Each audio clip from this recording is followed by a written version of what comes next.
Olá pessoal, sejam bem-vindos a mais um vídeo. E o livro de hoje é o livro do Stephen Hawking, O Universo numa Casca de Nós.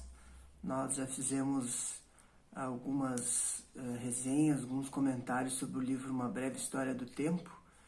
E agora, na sequência, vamos fazer do Universo numa Casca de Nós, que é um livro que ele também escreveu. Ele menciona nesse livro que ele procurou no livro Uma Breve História do Tempo passar uma física teórica naquela parte do livro, assim como ele faz nesse livro também, no Universo Uma Casca de Nós, sem muitas equações, mas nesse livro ele traz bastante ilustrações, bastante figuras e coloridas que ele pensa que para tornar melhor, né, o entendimento do que ele está falando. E realmente é melhor, porque se tratando de física, com objetos, figuras e imagens, se torna mais fácil de compreender, né? E aí ele começa o livro falando dos limites do ser humano, que embora nós sejamos limitados, né, nosso corpo tem um instrumento muito importante de observação, que é o olho. A olho nu nós podemos observar as estrelas no céu, mas estamos muito limitados fisicamente. Mas mesmo assim a gente não fica confinado, né, a não saber mais nada. Pela mente a gente pode voar muito longe.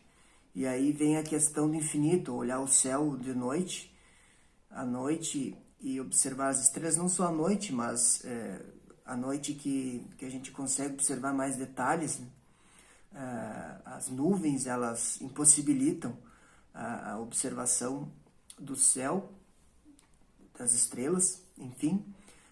Por isso que o telescópio, quando ele é lançado, o telescópio Hubble, e para o próprio James Webb, que está no espaço nesse momento, o telescópio Hubble trouxe muitas inovações, muitas observações do espaço por não ter atmosfera entre ele e a estrela, e sendo assim o número de resolução aumentou bastante. Assim como o James Webb agora também, a observação melhora a qualidade.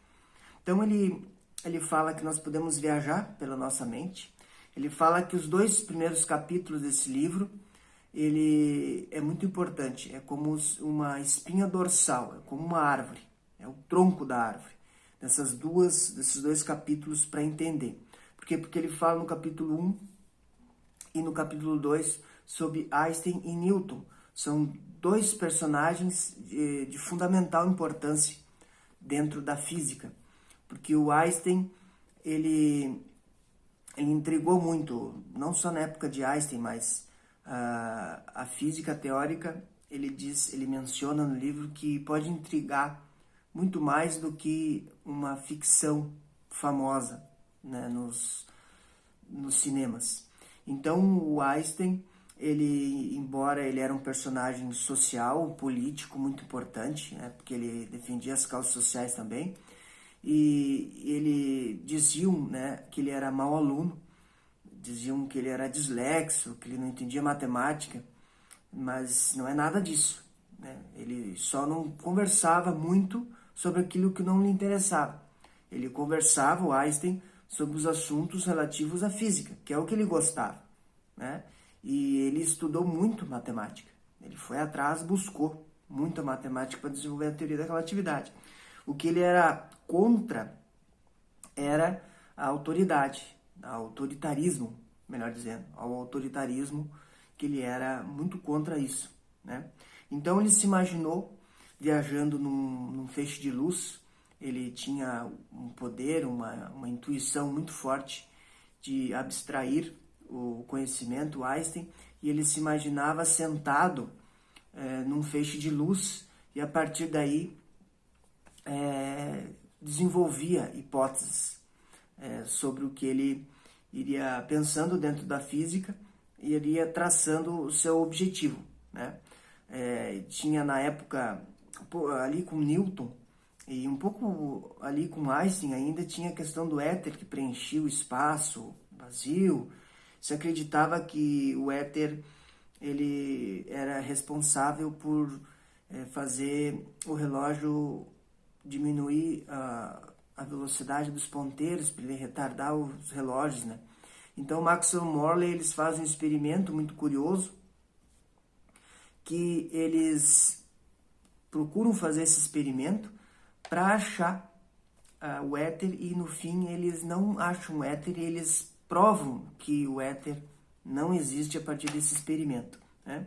Daí Einstein, então, a partir disso, né, caindo a teoria da relatividade, ela não usa a questão do éter, ela tira a ideia do éter, essa hipótese, para poder se desenvolver a teoria. E existem os postulados de Einstein, então é muito importante, dentro do restante do livro, entender quais são os postulados de Einstein. O primeiro postulado é que a velocidade da luz ela é a mesma para todos os observadores. Então, para mim, para você aí, para uma outra terceira pessoa, a luz viaja sempre a mesma velocidade, que é 300 mil km por segundo. E isso já derruba a questão do repouso absoluto, do espaço, do tempo absolutos, que eram conduzidos lá na teoria do Newton, né? E que as leis físicas são sempre as mesmas. Então, o hidrogênio aqui na Terra e o hidrogênio no espaço, seja onde ele estiver, ele vai se comportar pelas mesmas leis físicas. Então, é por isso que as leis elas são as mesmas aqui e em qualquer canto do universo, né? O que é bastante curioso citar, e eu quero fazer um parêntese aqui do paradoxo dos gêmeos. O paradoxo dos gêmeos é explicado só dentro da teoria da relatividade, que é, por exemplo, dois gêmeos, um vai para o espaço e o outro fica aqui na Terra. Depois de um certo tempo, quem estava no espaço volta para a Terra. E quando ele volta para a Terra, ele acaba passando mais tempo do que o que ficou aqui na Terra. O que ficou na Terra fica mais velho. Isso aparece no filme Interestelar. Se você não assistiu, assista, é um filme excelente, que ele trata de algumas questões aqui que vamos tratar no livro.